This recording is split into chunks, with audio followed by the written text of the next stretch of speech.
The Denver Broncos would be remiss to not add to their tight end depth in the 2019 NFL Draft.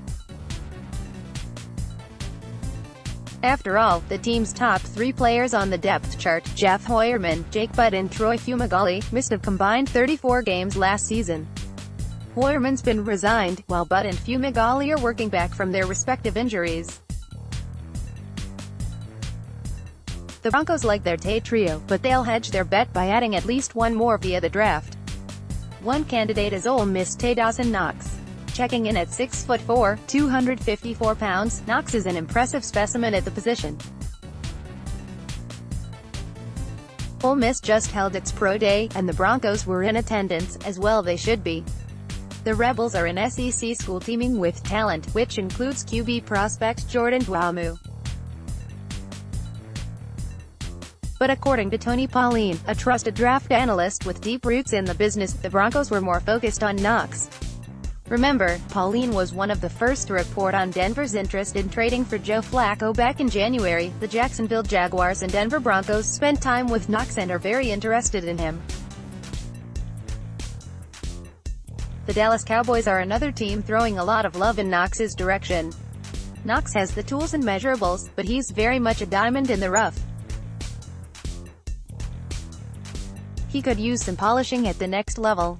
The NFL Draft is around the corner and soon the Broncos will be on the clock. Don't miss out on any news and analysis. Take a second to sign up for our free Broncos newsletter, delivered 3 times daily. If the Broncos were looking for a tight end who could step in and make an immediate impact, Knox probably wouldn't be the best option.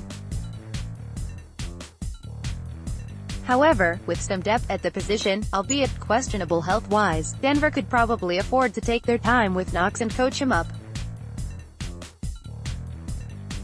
Although Knox's stats last season at Ole Miss appear to be lackluster on the surface, he did average a whopping 18.9 yards per reception, which is outstanding for a tight end. He can stretch the field from inside the hashes, and challenge the seam.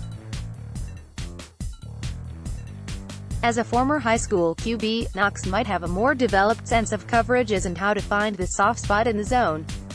Joe Flacco loves throwing to the tight end and he has no compunction about throwing over the middle or down the seam. If Knox's pro day numbers are any indication, he possesses some rare gifts as a tight end, which might see him go a lot higher in the draft than his resume at Ole Miss would lend some to believe. Here's what Pauline said. As I reported earlier, Dawson Knox timed between 4.51 to 4.57 seconds in the 40 as well as 6.81 seconds in the 3-cone. His shuttle times ran anywhere between 4.18 seconds and 4.26 seconds. Knox looked terrific in position drills, and his overall workout was rather remarkable when you consider he's just 12 weeks removed from hernia surgery. That hernia surgery is concerning, as that was the injury that cost Fumagalli his rookie year. But if Knox is running and testing that well just 12 weeks removed, the injury might well be in his rear view. We'll see how much the Broncos love Dawson Knox when the NFL Draft rolls around at the end of April. No doubt he's an intriguing prospect who might simply need a year of development as a number 3 guy on the depth chart before breaking onto the scene in 2020.